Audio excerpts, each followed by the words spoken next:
Viewer content warning. The information in this video contains topics such as mental, physical, and sexual abuses. Therefore, viewer discretion is advised. Therapies for a Better Me series, written and hosted by child abuse survivor and advocate coach Lisa L Beaudoin. Copyright 2021 by Lisa L Beaudoin, all rights reserved. Source disclosure. While Lisa has copyright ownership of her theories, analogies, and most therapies that she presents, Lisa is not the owner of the sourced information that is sometimes used in her presentations. But in all cases, Lisa is grateful and gives attribution due, as appropriate, with citation credited at times on the bottom of the slide. Please note, if you would like to use the source material, you must contact the sources directly to make such requests. Hello, my name is Lisa Beaudoin, and welcome to Lisa's Chat Room. I'm a child abuse survivor and an advocate coach, and what that means is that I share my experiences, theories, and therapies with others to describe in more detail some of the analogies and therapies that I use for myself for day-to-day living. But that also means that as a patient, in no way am I recommending that what I discuss here in these videos replace any medical instruction or therapies that you currently have or you will have in the future, which means I cannot be responsible for you in any way. Hi, so thanks for tuning in to 103. So this is going to be kind of a discussion that's more impromptu. It's not as scripted as the rest of them. I do have my slide presentation here. So far, hopefully you've watched 101 and 102 in this series, and I'm hoping that you've watched the Dynamics of Abuse Part 1, 2, and 3. That'll kind of catch you up to what we're talking about. I'm trying to take you down a path, and as I do that, you can fill in your playbook plan with your own information along with what I'm sharing with you, because again, this is all my research. This is my opinion. Usually I base it on research, but that doesn't mean I'm an expert. And so you have to do your own research. You have to do your own thinking, and maybe you can use some of mine and come to more conclusions and more therapies for yourself. So in this segment, what I'm going to be doing is I'm going to be talking about the analogies that I use to describe the child abuse that happened to me, along with how I perceive my mental conditions and how I maneuver through them using therapy playbook plans. We're going to be going through the analogies of, first of all, having a platform of understanding my life. When I was younger, I didn't understand that I had mental conditions, and actually I didn't even really see them. And I think oftentimes that happens with a lot of people. We don't see our own behavior. It's very difficult to do unless you are looking at it, unless you're aware and focused on it. We live day to day, and there's so much anxiety and so many issues going on. We can barely take a breath, right? So becoming aware, just even watching these videos, even if you're watching them and you don't have mental conditions or you don't think you have mental conditions, this is a really good opportunity for you to understand people who do. And the way I put it in terms is simplistic and easily understood, so that if you do have mental conditions, what you can do is you can create these playbook plans off of this to help you in your therapies. So basically, starting off, the analogy I use is that my life is basically starting on one side of an ocean, and I'm going to end up on the other side. That's the death. So in the beginning, from conception on, this is the analogies that I'm using. Don't get too caught up in the wording. Just kind of the understanding, this is how I look at it so that I can explain it, because I never could explain it before, and it was very difficult. And people would be like, oh, she's really okay. She's a nice person. And then I would have a flare, or I would have a fight or flight response, and I'd go crazy, and then they'd be scared of me, or, things happened in my life. Some of it was I wasn't making choices. I was just following along, allowing my impulses to make my choices for me. So having the playbook plan and understanding this and creating this awareness in me has helped me to make better choices. So I imagine myself that I am born on one side of the ocean, and the sand is my body, and the air is the physical anatomy of the brain structures in my head. And so conception is really important. That my mother carrying me, that's really important. And an assessment needs to be made of her. Was she healthy? No, she was suffering from depression and all kinds of things by the time she had me. Point is, I have to take a look at that. I have to take a look at her life and my dad's life in order to understand this assessment. Okay, I could start at my birth, but I do move back in time and I've done study and research on my parents. But basically the sand in the air is your physicality. And depending upon your physicality is going to be how you get across that ocean, right? That is a lot of the health. I know that it's idealistic to think that you should have happiness in your life. A lot of times people, they just struggle all their lives. I'm basically one of those people constantly struggling. Now, though, I realize that the goal is for happiness, and the happiness is really just having a sense of well-being, understanding myself, that Gnostic approach to me, that researching, and that research to me is like a mental nutrient. And I'll talk about that in future videos, but the more I study about myself, about the physicality of myself, about the mentality, and equate things along with what's going on in the world, the patterns of the world, the patterns of things, the better equipped I am, and the more I feel at ease, because I've come to some very esoteric understandings, which those videos will come at the very end of this series. But understanding my physicality and getting across that ocean is very important. So first, before I go across that ocean, I have to visualize that ocean, because that ocean, visualize an ocean. There's days that it's nice and calm, and there's days that it's just really rough. And then there's days that it's got hurricanes, typhoons, all these different things going on, huge swells of water. So I am going to have something very strong to get me across that ocean. I'm going to have a pretty good vessel. That vessel is going to have to be equipped so that I can get through, because in this analogy, I can't go around the storm. I'm in life. I have to face these storms head on.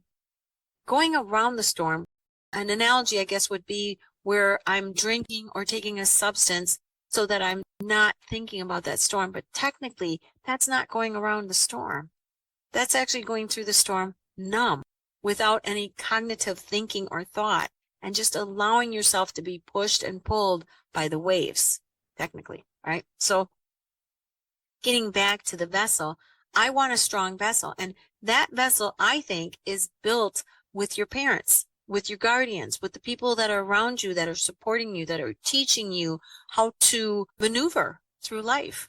You watch them. That's part of it. You're watching your parents, and then they're also teaching you.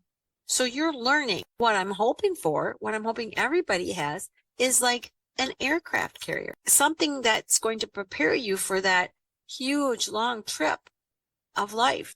Whether it's a short life or a long life, you really should have a nice, huge vessel. And honestly, the playbook is to try to equip you with that.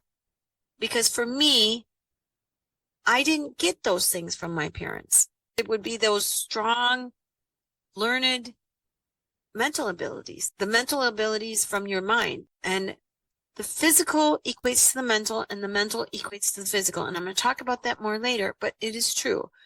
With mental conditions, like such as the PTSD, there's issues with the amygdala. There's issues with the prefrontal cortex. I will talk about them in the videos to come. I'm actually going to break them down and talk about each one individually in usually more than one video. First, I'll talk about how they feel. I'll go and capture that again. I'm going to talk about it in this video, but first I'll talk about how they feel, but then I'm going to talk about what they are. Then I'm going to talk about what I do to make myself deal with them, get through that ocean. But having that strong physicality and the strong anatomical structures, and then the learned mental abilities to be able to go through, and understanding how to forgive other people, the preparations and lessons on how to travel on that ocean through life and its constant issues in a way that it doesn't affect me, and I can have well-being, because I truly believe that's what happiness is. It's the sense of well-being in life, that you are taking care of yourself, that you're very aware of who you are, you're aware of your behavior, you understand your physicality, your mentality, your spirituality. You're on a really good, solid platform, which is an aircraft carrier. The problem is, for me, both my parents abused me. So first off, my mother physically and mentally abused me. And I really believe that the mental abuse was far worse and destructive than the physical abuse. I mean, they both were bad, but the mental abuse caused a lot of repercussions in my mind.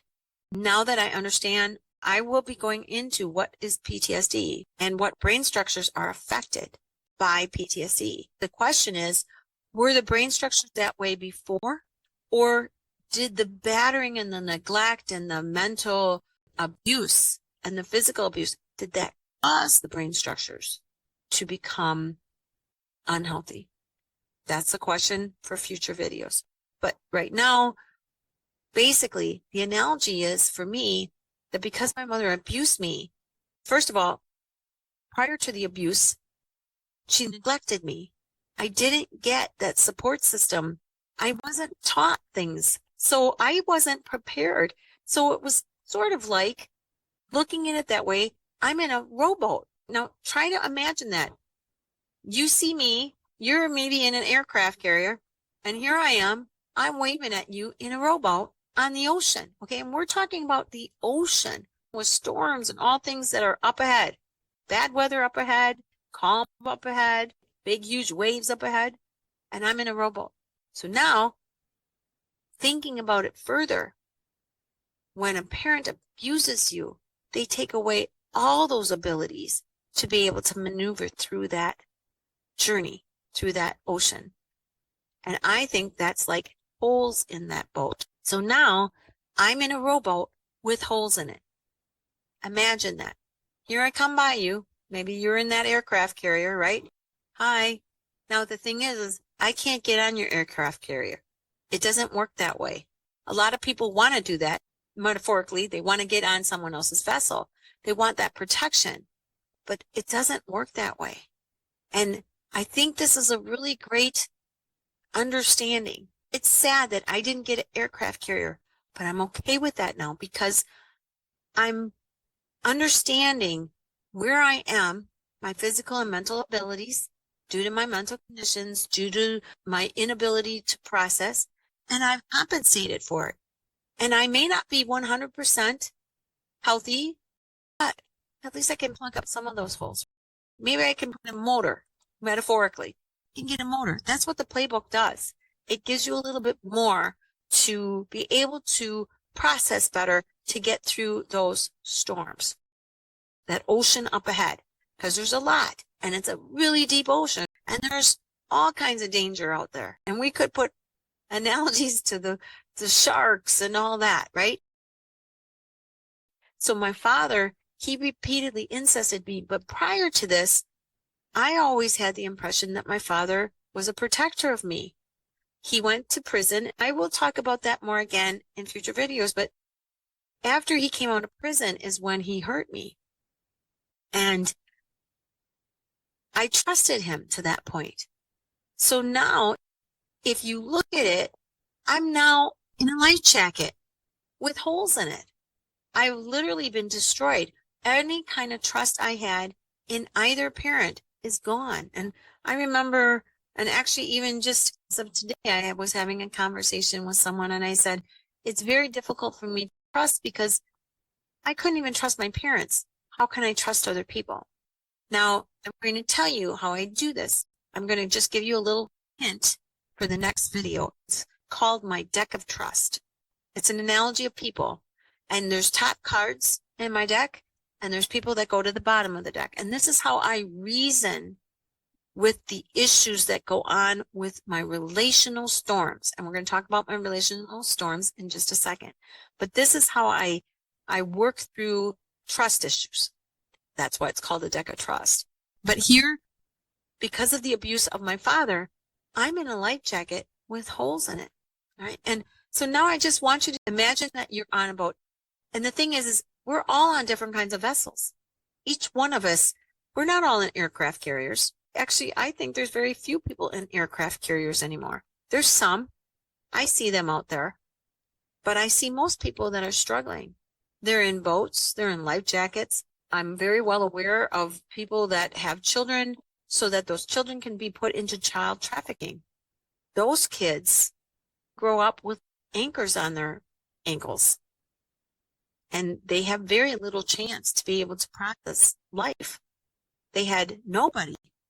And technically, neither did I. I did have my grandmother, and that was my help for my vessel. And that's why, otherwise, I would say I was swimming. So we're all on these different vessels, different types of vessels traveling this ocean. We're all going this way. And some of us go faster, some of us go slower, but we're all going the same way.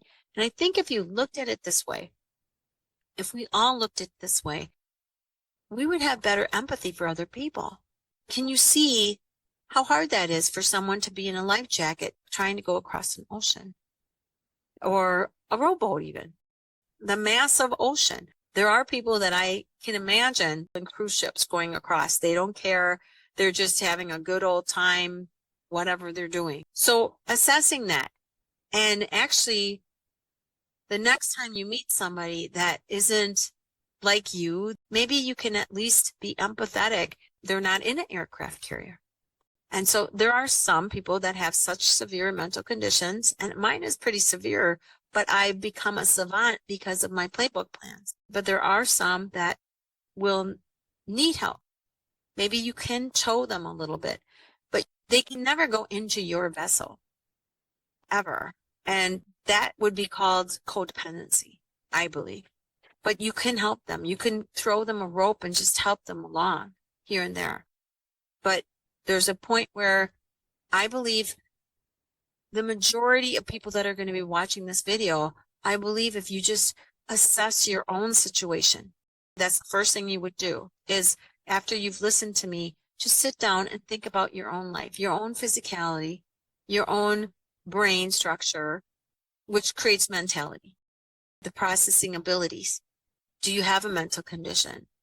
Each one of these mental conditions have anatomical issues in the brain and the body.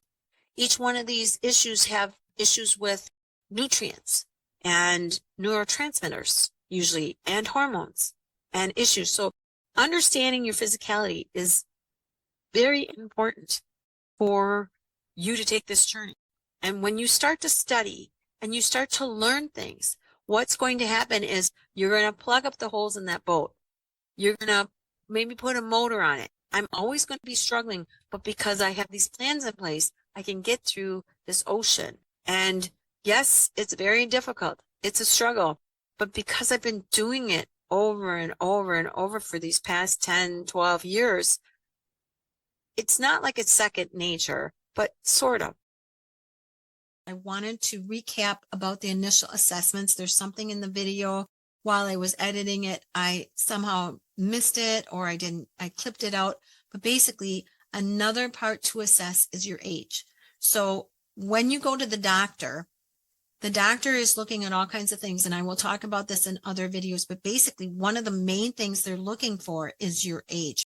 I am not the same person as I was when I was 30 versus when I was 6 versus now when I'm 60. I'm just not the same person. So that's another consideration to make when you're creating this assessment. And so what I would suggest if you're going to create a playbook is to have a tab that says assessments. And then behind that assessments, I would write the date, say assessment, and just ballpark where you are right now, today, based on your past. But where are you right now? Because really that's what it's about. It's the therapy for today, moving forward, not about the history so much. And yes, you will get into the history, but it's only to help you mentally process and recognize that the processes might have gotten issues like PTSD. And I'll talk about that more in those videos that are about PTSD. But here, what we're looking at is just a ballpark idea. What vessel are you in? And you can start to go through these key points. Start to look at this and say, okay, where am I physically? Am I physically fit? Am I strong? Am I physically strong? What about the anatomical structures in my brain? Are they okay? Do I have a condition? Because the idea for me is to bring me to the optimal level that I can be. I'm looking into getting into a bigger ship, maybe a barge. Maybe I just want to get a paddle for my boat, okay? Instead of being in a life jacket with holes in it, right? Just to increase increase the optimization and keep it there. And remember, everything I'm doing, everything you're going to be doing is a language to yourself and to myself that we matter. That's connecting with the sense of self. Videos are really tough for me to do. Putting the plans in place, it's not much. It doesn't take me long to do because I've been doing it for a long time, but still, once you start to get into the swing of it, and remember, you're just becoming aware now. Don't try to fill in all the blanks right now. Slowly fill up that binder system by system. Maybe learn one system a week or one system a month. Totally up to you how you want to do it. But keep at it. And just, if you stop for a little while, fine. Just pick it up later on and keep at it. I've been doing it for many, many years now, so I understand that. The next question was, people ask me, well, what do I do when I talk about my physicality and my anatomical structures? Do I put that in the assessments, or where do I put that? Because you also have the anatomy tab. What I do is I put this in my anatomy tab behind the structure. So we've got structure, function, and with function, we don't just have the system working. We have the nutrients coming into the system. That's part of the functional process. And you've got dysfunction. So the lack of, usually, most of the time, it's got to do with a physical structure in the body that has been impaired, or it's got to do with a deficiency of some type, a nutrient deficiency. Usually, to me, those are the two things that are happening. So dysfunction, that's what that is. And then you look at therapies. Now, therapies are immediate things that we can do to make ourselves better. And that's why this whole series is called Therapies for a Better Me, right? But then we have remedies. And remedies are things that can completely cure us. However, I'm not trying to make that as a goal. My goal is just to get a little bit better and a little bit better and a little bit better while I live life. Because life is here now, here and now, rolling by us. So I don't want to be too caught up with the therapies. I just want to get through those stormy waters without a great amount of damage. Really, that's the whole premise of the Therapies for a Better Me. And so what I would do is I would put the physical and anatomical, anything like that, I would put that behind your anatomy. And I would just have this bullet pointed and say, C, anatomy, physical, something, whatever it is. Maybe you have a thyroid issue. So you could say C, thyroid issue behind anatomy, because I do the structure, I do the function, I do the dysfunction. So like with hormones, I'll do all the hormones. And when you're talking about thyroid, for example, you're talking about TRH, TSH, T3, and T4. So when you get into that, it is a feedback. It's a constant feedback. A lot of your body is just feedback going on all the time. Point is that I will put that behind the hormone. Okay, so it's the structure and the function, the hormones, but then I will also put the structure. So the structure would be the pituitary, the hypothalamus, and the thyroid, but along with all the T3, T4 going throughout your body. I mean, there's a lot to it. What's fascinating to learn about this, because I didn't know it. And really, again, the one thing I think that people miss out on is, even in a memory, you don't look at your thumb a lot of times. You don't say, well, how does that matter to me now? What do I think about that now?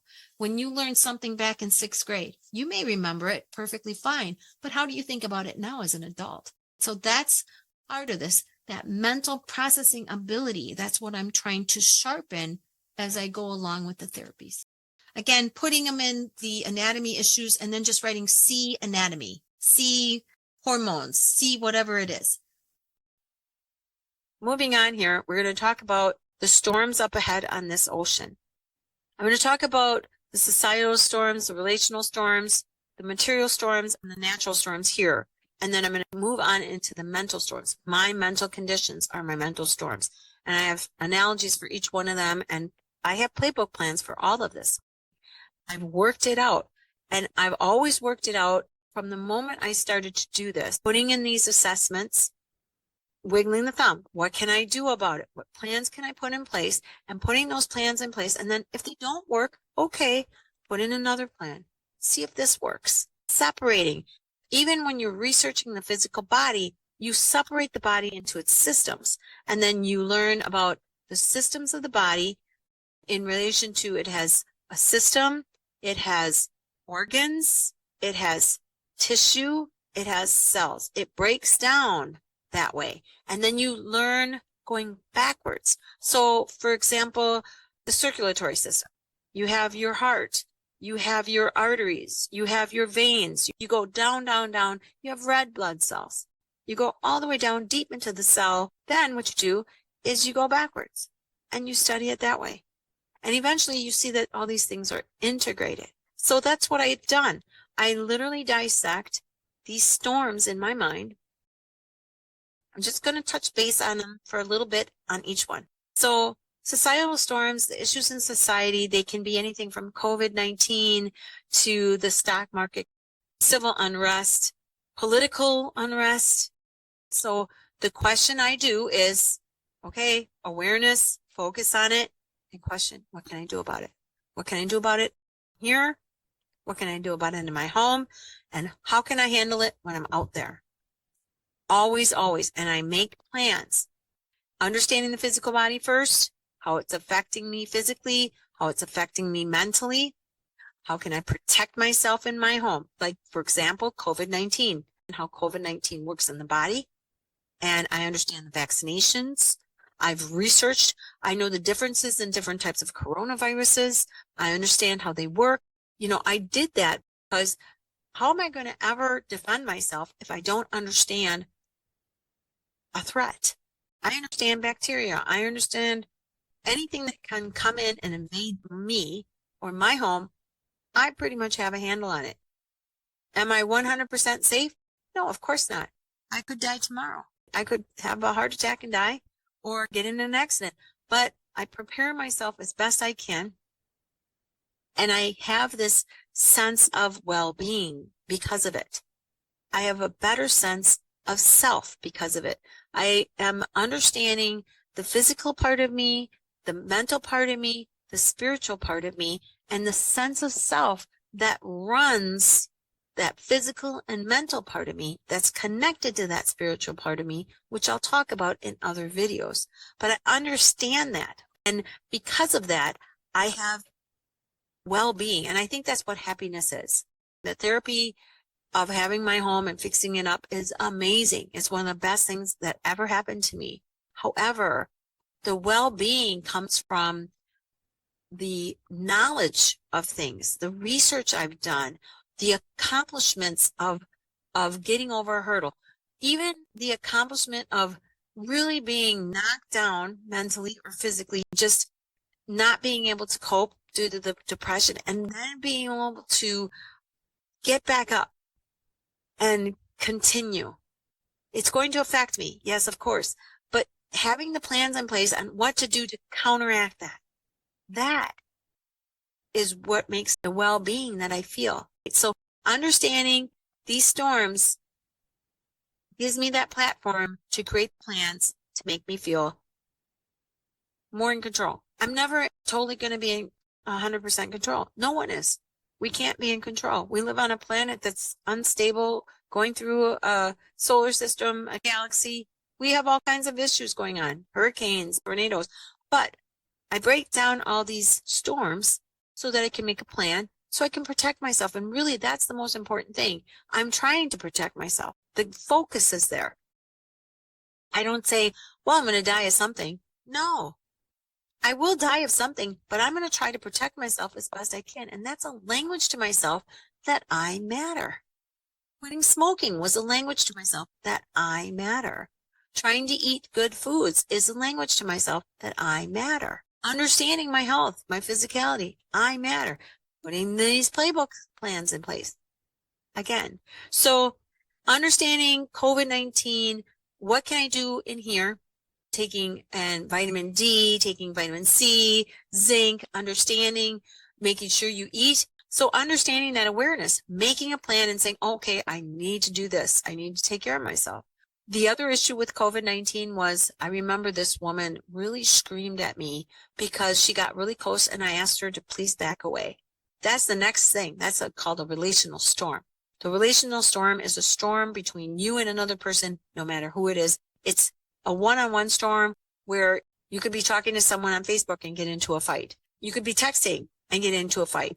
with your spouse, with your partner, with family members, with children, with strangers in a parking lot. It can happen. I do have playbook plans for relational storms because they're scary. To me, I think they're one of the scariest things. When I asked that girl to just back up a little bit, she was ready to kill me. It terrified me. I think it terrified the cashier. Personally, I think the cashier should have gotten involved. I'm in the store, but they didn't. And I just let it go. I was like, okay. The thing is first of all, when that happens, it hurts me. Of course it's going to hurt me, but I have to remember that I'm not a reflection of that girl.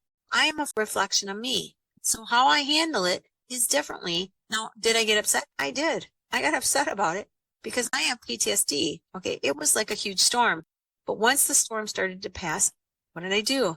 I made a plan. And what my plan is when I go to the store, I put the cart behind me in line.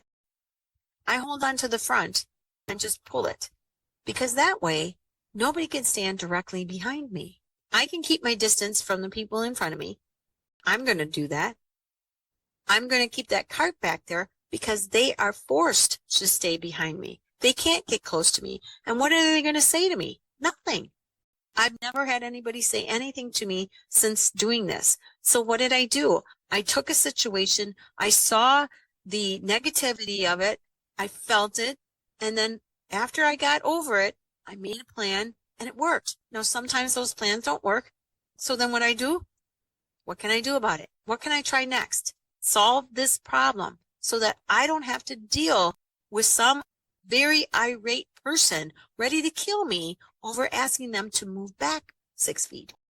Texting. Okay, texting is like one of the worst things to do when you're upset. One of the very worst things. Because what will happen is it's called a dopamine kick. When you are texting back and forth, or even like when I'm writing a lot or I'm very upset, the first thing I think about, I check in and I'm like, did I eat my protein? Because protein, it's basically breaks down into amino acids, and those amino acids ascribe to different conditions. With the research I've had and done, I find, at least in my opinion, that a lack of those amino acids leads to deficiencies in neurotransmission, along with other nutritional things like probiotics and vitamins and minerals. But what I'm saying is I check in and I say, okay, what have I been eating? Have I been eating junk? Did I eat protein? Have I gotten my protein powder in? Now, will you feel better? Hopefully. I can't guarantee it. But if you watch the videos that I have on each mental condition, which are coming out after this video, if you watch them, or if anything, do your own research. Go and look at the deficiencies like PTSD. What are the deficiencies, the nutritional deficiencies that they find with people that have PTSD? And then go supplement. Be very careful. Work with your doctor, work with your therapist if you can. Make sure that you understand and you have a really good knowledge of it, what it does if you take too much. You don't want to take too much of a supplement. You want to take the right amount for you. But I check in and I think to myself, oh yeah, I haven't had any protein in 3 days. I haven't been eating right. Been drinking too much coffee. This will have some type of a effect on my brain. So this is one thing when you're fighting. Say you text something and they text something back, and then it gets worse and worse and worse. And pretty soon you're screaming at each other. This can happen in person too, but you're screaming at each other. And then finally, I mean, you get to the point where you're almost, ready to physically fight, or you do physically fight. Some people do. And then later on you think, what was the big deal? Or, oh my God, I wish I wouldn't have done that. I love that person. So understanding relational storms usually has something to do with the need of something. Also could be emotional need. Maybe you feel insecure. I truly feel that when I'm insecure, it's because I thought I was going to get something from someone and I'm not getting it. So then I have to look to myself and say, okay, are they responsible for giving this to me? Or am I? You have to look at the issue that you're having, and you have to put a plan in place and say, this is what I'm going to do. All right. Otherwise, you're going to continue to feel insecure. You're going to continue to feel these things. You have to really look at yourself first and look to see if there's any issues with you, any hormonal imbalances, any nutritional deficiencies, things like that, any mental conditions, anything that happened in your past that would cause you to feel the way you do right now, PTSD. And I talk about those in my future videos. So relational storms can be any kind of personal interaction. And when they come up, I make a plan. If the plan doesn't work, I make new plans. And I just keep brainstorming till I have plans in place that actually work. And sometimes one plan will work here and another one over here won't work, but it may work over there. All right. So I'm going to bypass mental storms. We're going to talk about material storms here. So material storms are anything that comes from accidents. Fire drills is a really good example of preparing for a material storm. Car accidents. I have a habit of looking at every single intersection left and right before I go through, especially a train track. I always look for trains both ways and I wait. Mean that you're going to be 100% safe? No, absolutely not. But you're aware of things.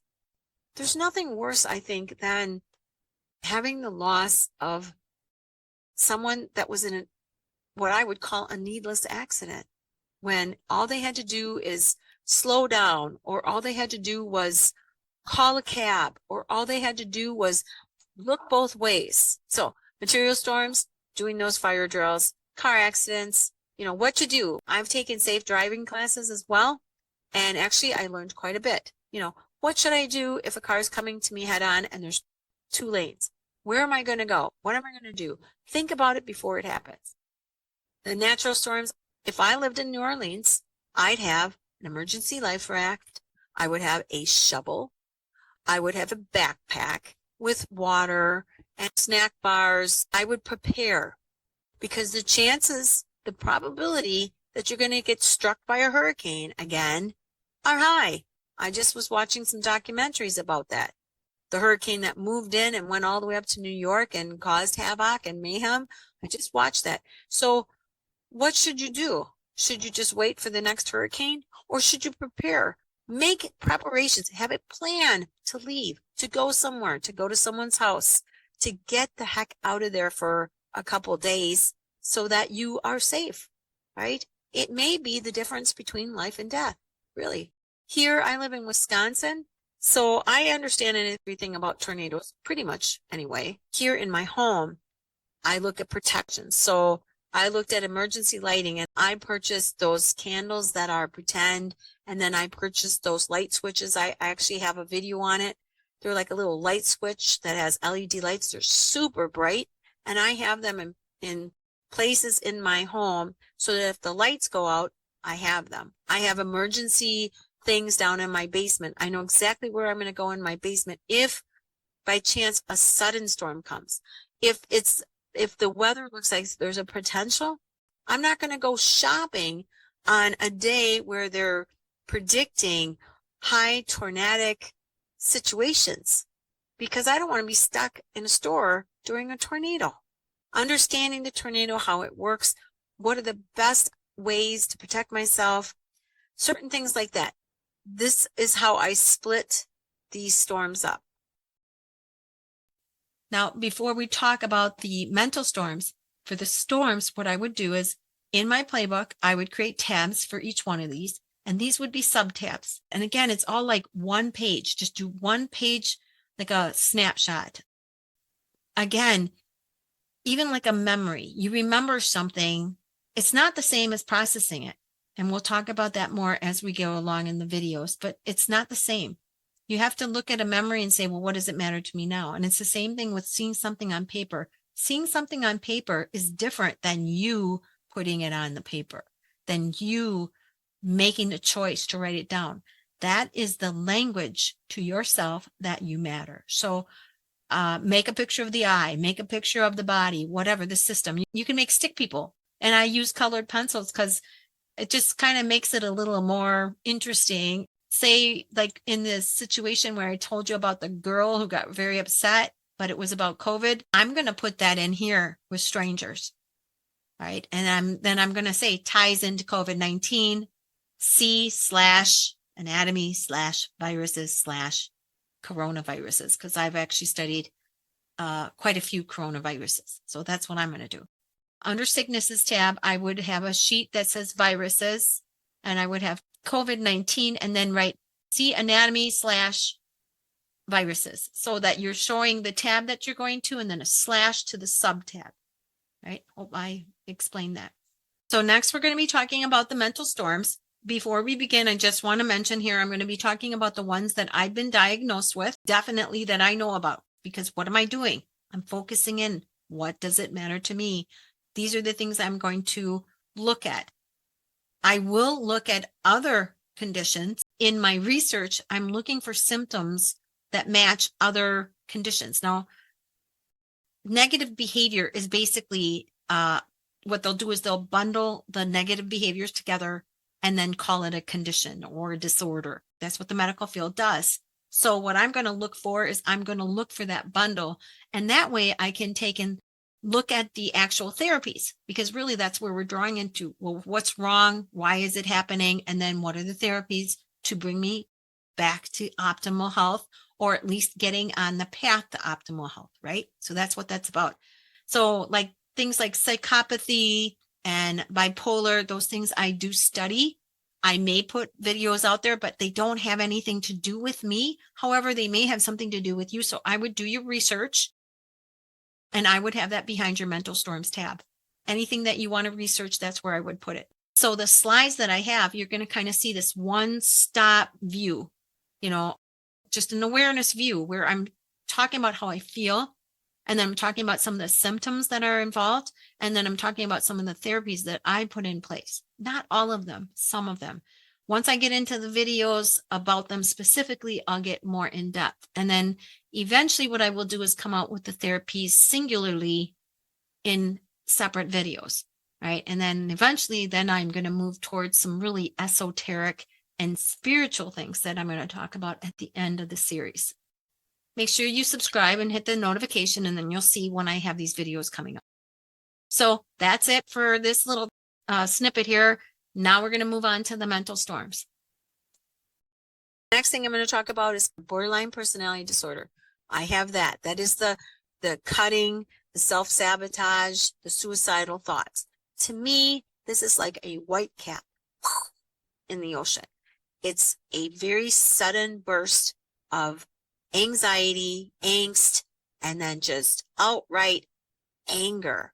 And just, it's like I'm not even the same person. I am just swearing or just like angry because I'm expressing from a very deep side of me, because I've done the study. I understand why this is happening.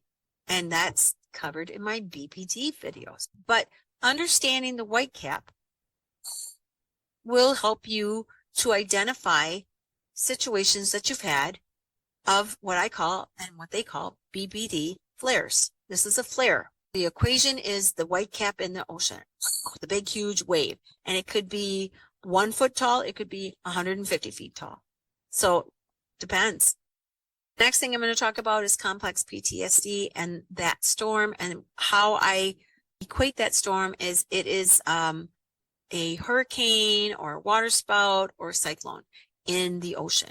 Unfortunately, PTSD is very much like that. You can see the signs of it if you do really good therapy. And I talk about the therapy in the PTSD videos, but it's really difficult to see it, especially when you first start out with therapies with creating this playbook plan.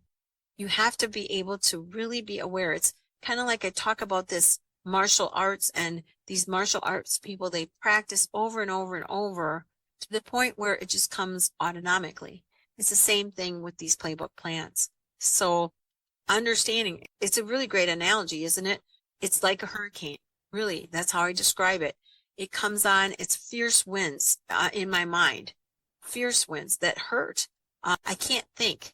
I can't process. I'm in fight or flight response. The reserves are working to make me run or fight.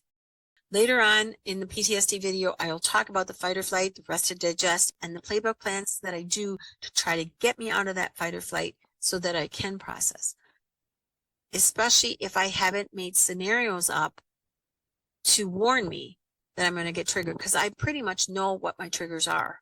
And so I'm aware of them. I try to avoid them. I try to work them out. What happens for me anyway, even like the formaldehyde allergies, I can't do nothing about what goes on out there. The first thing I need to do is to protect myself from formaldehyde getting in here because it causes a reaction. Then the next step is to educate myself on what is it? How does it work? What clothes is it in? That type of thing. What are the measurements? Why does this affect me this way, this way? Is it the allergens hitting my skin that's affecting me, or is it the histamines? That type of thing. But right away, it's that immediacy to make a plan to not have it come in so I'm not affected. Same thing with these mental storms, to make a plan so that I recognize before they happen. Because once they happen, it's really hard to stop.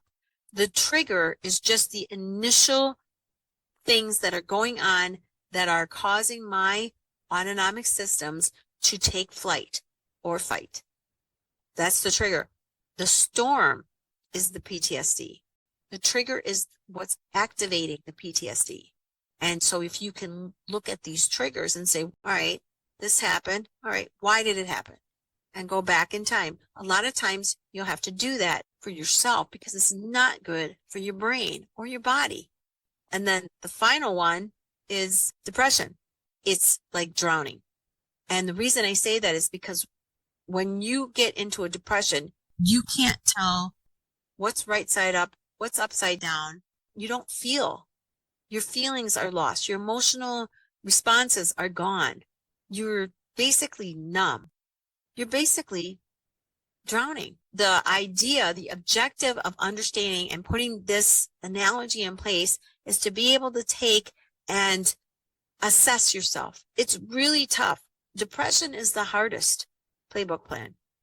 So the best thing to do is to try to keep yourself as balanced as possible. All mental conditions are measured either by behavior or now by anatomical structures in the brain. More and more advancements are being made in this technology so that you can know, that you can measure. Even if you don't have those tests, you can measure by yourself. You are a barometer to these conditions. So with this, what you can do is you can take these mental storms that I've talked about and you can sit down and grab your playbook and you can start brainstorming and saying, what causes me issues in life? Because if you're having issues, if you feel like you're hitting your head against a wall metaphorically and you're not getting anywhere as far as like you're having major issues with people, you may be facing a mental condition that you have. You may be blaming everybody else, but you may have it. And now that I've kind of given you these analogies, you can apply them to yourself. You can say, okay, maybe I am suffering from depression. And then when you watch these videos that I put out there and you do your own homework on symptoms, you can identify, well, do I have this symptom? Yes or no? And you go down the list and then you can significantly assess that you have this. From that point on, then you can start to put therapies in place to make things better, right? It's always about making things better. I've got my self-scratch therapy out there and I talk about the assessments, but the goal is not to jump from an extreme depression to complete health. It's not realistic. It's better to say, okay, I just want to feel a little bit better, a little bit better. What can I do? Well, exercise is really important. Getting those nutrients, understanding how those nutrients are working in your body, in your brain, not just watching my videos, watching all kinds of videos on nutrition, doing your studies. Study like you're in class, like you're an investigative reporter, and you are learning all about you, period, in all facets, your physicality, your mentality, the mental conditions. You're looking into the relational storms and how they affect you, okay? Who do you have relational storms with? You know, there's probably certain people that you are constantly fighting with, and there's probably certain people you get along with. look at the comparison and say, how come I get along with this person, but I can't get along with that person? I can't say that other people are completely to blame for my situations. Usually. Sometimes I would say my parents were completely to blame for my mental conditions. Absolutely. 100% they are. I don't feel pity though anymore. There was a point where when I first learned about my mental conditions, I had a really rough time. I didn't believe it at first. It took a while for me to realize it. I was in therapy. We were discussing the symptoms and I started recognizing those symptoms. And so that really is what led me into accepting the fact that I have them. And then there came this part where I'm glad I identified with them, because once I know, then I can move forward. And really, I have made such strides with being able to have a better life. That's it for this video. I hope that you've gotten something out of it. Please like it. That tells me you're acknowledging, yes, you did get something out of it. It would be nice if you subscribed and shared and clicked the notification. That does help, because apparently it makes it where these videos get seen more. I guess that's how it works. So in the next segment, what I'm going to be talking about is borderline personality disorder. It's part 1. And actually that's an older video. It's an audio that I put a video presentation to. And it's where I'm at the Racine Public Library and I'm really getting in tune with the understanding of that mental condition. So make sure you watch it. And so that's it for this video. So please make sure you stay safe and stay healthy. And I'll see you again next time in Lisa's chat room. Hello, this is Lisa Beaudoin. If you or someone you know is suffering from depression or suicidal thoughts, please know that you are never alone. And now 988 has been designated as the new 3-digit dialing code that will route callers to the National Suicide Prevention Lifeline, now known as the 988 Suicide and Crisis Lifeline, and is now active across the United States. When people call, text, or chat 988, they will be connected to trained counselors that are a part of the existing Lifeline network. These trained counselors will listen and provide support and connect you to other resources if necessary. So please, make sure to reach out in times of need. Thank you.